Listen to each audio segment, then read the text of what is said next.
Commodities are often viewed as an asset class that is distinct from the shares and bonds in several regards.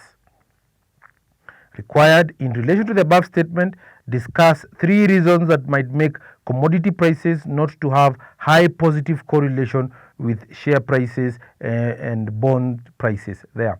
So the first reason why, so we're looking at B, question 3B over here, we say the standard deviation of returns is non-normal for commodity prices, and that is different from traditional investments, which we are seeing traditional investments tends to follow a normal distribution in terms of returns.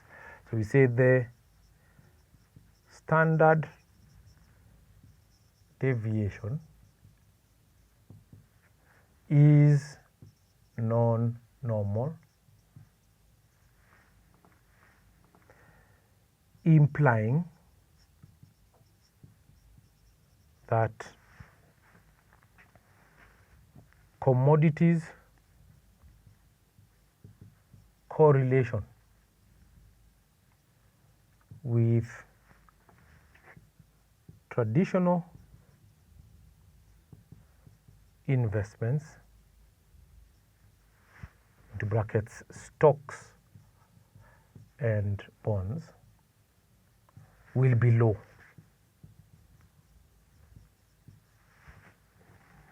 The second reason is that commodities tend to have low liquidity as compared to traditional investments, which include stocks and bonds like that. That means that they will tend to be uncorrelated with stocks and bonds, with traditional investments. So we can say that commodities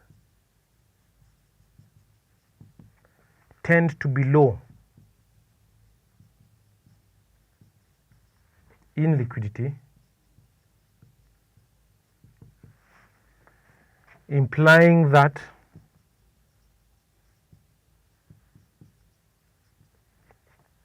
their correlation with stocks and bonds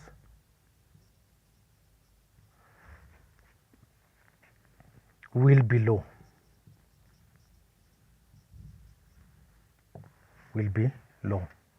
So being less liquid means that they will not be correlated with stocks and bonds. Stocks and bonds are considered to be highly liquid. Number 3, we can say commodity markets are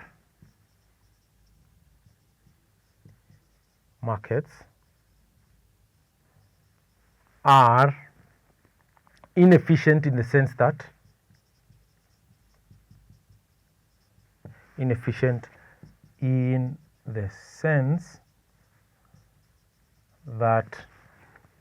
we can say that their markets do not have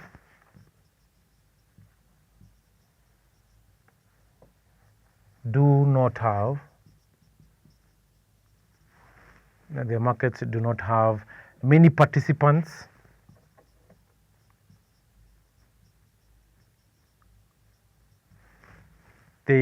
In terms of competition, there is low competition. We can say low competition, and probably maybe even high transaction costs, and are characterized by high transaction costs, and are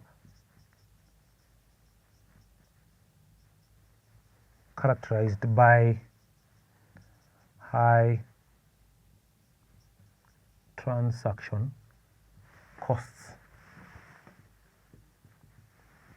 This means that commodity markets will have low correlation with stocks and bonds there.